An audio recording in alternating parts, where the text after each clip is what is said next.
Oke, Bismillahirrahmanirrahim. Assalamualaikum warahmatullahi wabarakatuh. Hello, we are from Group 4, EMT Section 01, University Technology Malaysia. And today, in this video, we will talking about Maxwell's equation. And we will have four main topics for discussion. The first one is Introduction to Faraday's Law. Second one is transformer EMF. Third one is motional EMF. And the last one is transformer plus motional EMF application. And in this section, my name is Taufan Suryaputra. I will cover for the first topic about introduction to Faraday's law. And the other topic will be covered with my friends. Okay guys, before we start to know about what is the expression for Faraday's law, what is the formula, we should know about the history, about what is Faraday's law and how Faraday found this formula. So we will talking about the introduction to Faraday's law, and we all know that Michael Faraday is the first person to publish the experimental result on electromagnetic induction, and phenomenon which is frequently described as a current being included with the magnetic flux through a conduction coil is changed. And the history was said that when in around 1831, about 11 years after Australia's discovery, Michael Faraday in London and Joseph Henry in New York discovered that a time-varying magnetic field would produce an electric current. And according to the Faraday's experiment, a static magnetic field produced no current flow, but in a closed circuit, a time-varying field produced an induced voltage. And as you'll know as that is Faraday's law. So, for the simplicity of the explanation for Faraday's law is the induced EMF, or we can call it as VMF, in any closed circuit is equal to the time rate of change of the magnetic flux linkage by the circuit. So, we can see in the first box that is the similar from the explanation in here is the lambda here is representative as flux linkage and to the time rate of change. And so we can see here is delta for over delta t. It's the representative for the time rate of change. And we all know that uh, lambda is equals to n and c. N for n is the number of turn circuit, and for the this one, I mean the C1 is the flux through each turn, and because of is also equals to the time rate of change, and we still include the time rate here. And for the negative sign is show the induced voltage 8 in such a way as to oppose the flux producing. And we all know that the negative sign is show the induced voltage act in such a way as to oppose the flux producing. That behavior is described by Lenz's law, and this is for the some of the sample of the circuit to showing the producing of EMF in Lenz's law. And in Lenz's law that said that the direction of current flow in the circuit is such that the induced magnetic field produced by the induced will oppose the charge in original magnetic field. So we know that E here Yeah, we can see EF and we can see EE too.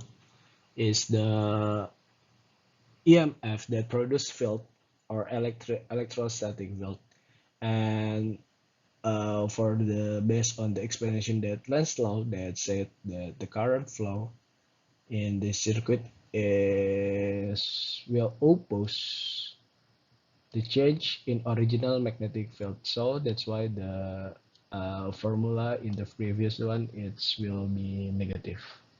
And I think that's all from this section. We will move to the other topic.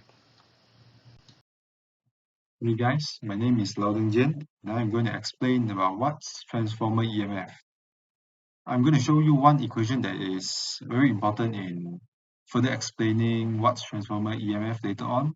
As of now, it clearly states that the closed loop integration of E dot dl, which is our general equation for our voltage, equals to the negative integration of a time varying magnetic field dot ds. A transformer EMF, by definition, is an EMF induced by a time-varying magnetic field, denoted as B with a function of t in a static circuit. Let's move on to the graphical explanation of transformer EMF. As stated in this previous slide, transformer EMF basically consists of two main points, which is the static circuit and the time-varying magnetic field. So let's consider a static closed-loop circuit with a resistor as shown in the slide on the left side. And there will be external magnetic flux or external magnetic field applied on it, which shows that there's magnetic flux going through it.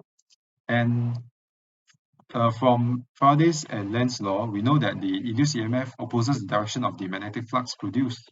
So we can know that the induced flux would oppose the direction of the magnetic flux produced, which is the downwards direction as shown by this red line.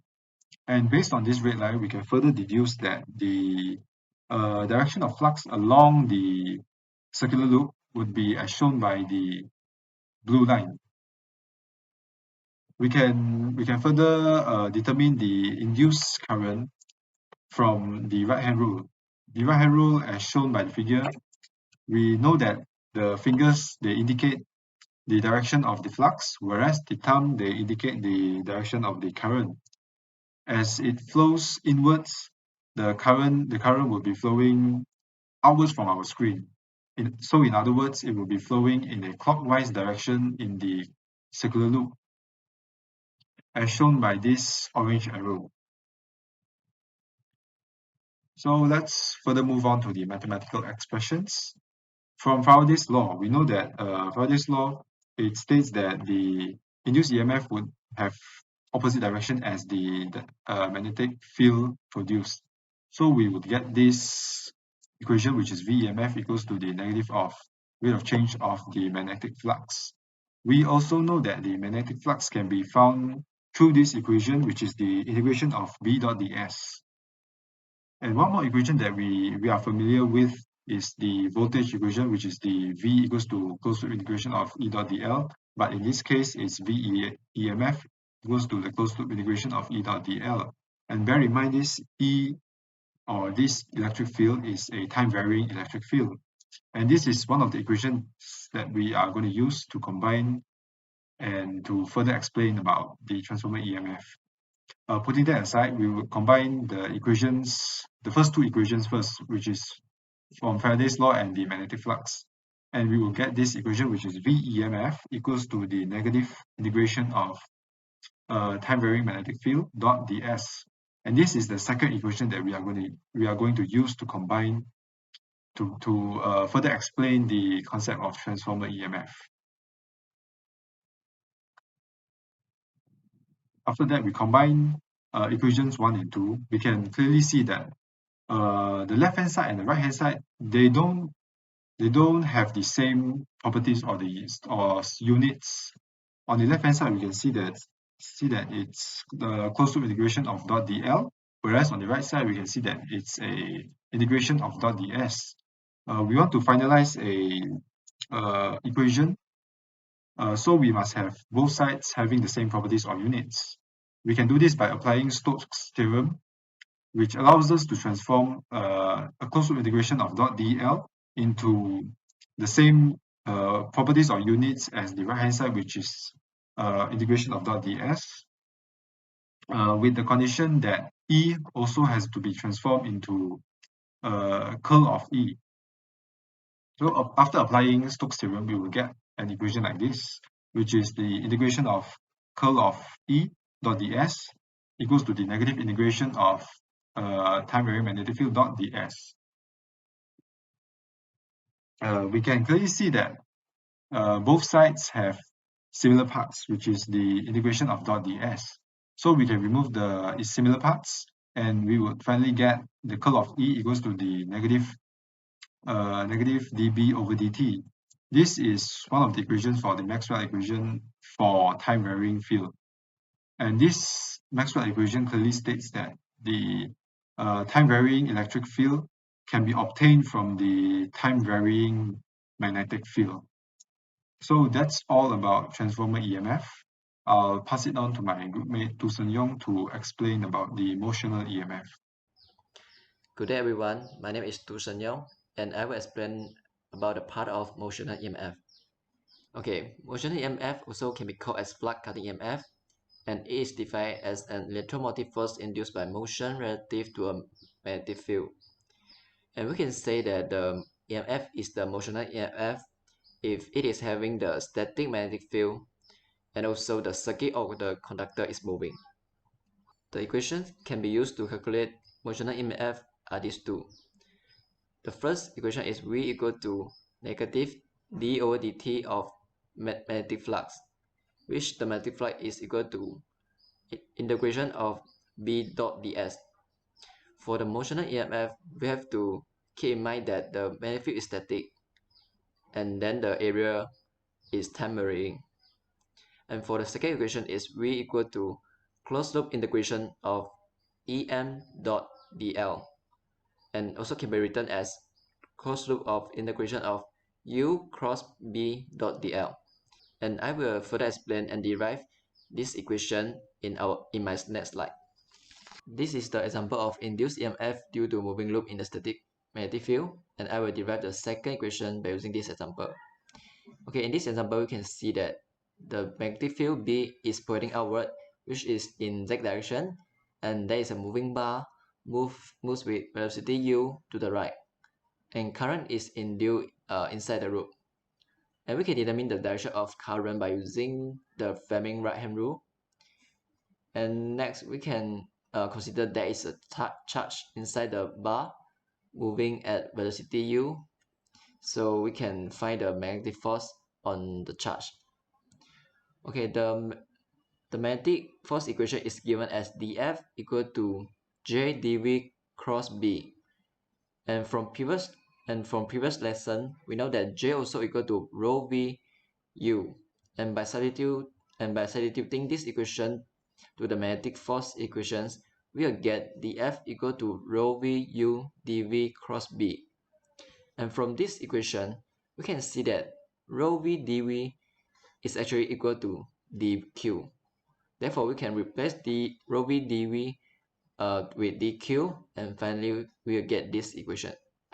Then from electrostatic force equation, F equal to QE, we can actually obtain electric field by F over Q. So by applying this concept in magnetic force equation, we will get dF over dQ equal to Em equal to U cross B. And Em is defined as motional electric field. We can obtain motional EMF by closed loop integration of Em dot dl. And then we can replace Em with U cross B. And finally, we will get this equation. And this is the second equation that we can use to find motional EMF. And other than that, we also can apply Stokes' theorem to this equation. And then finally, we also can get these equations. And that's all for the part of motional EMF. Thank you. My name is Urihan. Next, I would like to explain about the third condition which can be applied to induce the EMF. Based on the expression of the Faraday's law, we can know that the induced EMF is actually the rate of reduction of the magnetic flux, and since the magnetic flux can be calculated by carrying out the integration for the surface area of small portion ds, which has dot product with the magnetic flux density B, we can know that the induced EMF can also be calculated by conducting the integration of B dot ds. For the third condition, the EMF is induced by applying the time varying magnetic flux density, which is denoted as Bt, and the circuit which has the motion, which is denoted as dst. Both Bt and dst are the parameters which depend on the variable time t. There is no static circuit or static magnetic flux density involved to produce this type of EMF. Based on the materials I searched from internet, this type of EMF is categorized as one of the dynamically induced EMF. Based on the equation listed in slide, we can know that this type of induced EMF can be calculated by adding up the motional EMF with the transformer EMF together. In other words, this type of induced EMF is the combination of the statically induced EMF and the dynamically induced EMF. It means that if there is a circuit or application that has applied the time varying magnetic flux density and the motional circuit, the steps to calculate the EMF induced by the circuit is, firstly, we want to find out the transformer EMF and the motional EMF separately by using the formula as stated by the group members before. The formula involved in calculation includes the Stokes theorem and right-hand grip rule. Then we add up the transformer EMF and the motional EMF together to find out the EMF induced in the circuit, which has the time varying magnetic flux density and the motional circuit. And that's all my part I want to share. Thank you. As for the application of the type of EMF that we are going for, we decided on motional EMF. And the application of the motional EMF that we are going for is the electric generator. How does it work? Basically, the electric generator, it functions on the principle of motional EMF. And the electric generator converts mechanical energy to electrical energy through the principle of motional EMF. So let's recall what's motional EMF. Motional EMF is basically the EMF induced by a motion of a conductor across the magnetic field. And on the left side of the slide, we can see the basic working concept or the working principle of the electric generator. It basically has a pair of magnets, permanent magnets, so that the field would be constant because it has a static field and a moving circuit. So the moving circuit would be the spinning coil, and the commutator and brush would be present to ensure that the direction of the induced current would not be reversed and would be in the same direction. So let's move on to the concept of the electric generator in further details. So the concept of generator can be further investigated using the Fleming's right-hand rule, as shown in the right side of the slide. Your right hand basically can help you determine the direction of the induced current. As the case was, it is a generator, so our magnetic field would be static and fixed. And our motion of the conductor would also be fixed. So the only thing left to find would be the induced current. So the Fleming's right-hand rule, it basically states that your thumb is the direction of the motion of the conductor. As for your forefinger, it represents the direction of the magnetic field. And at last, your middle finger, it represents the direction of your induced current. So let's move on to a diagram so that we can further understand the working concept of the generator. we can basically determine the direction of the induced current based on the Fleming's right-hand rule as shown in the previous slide.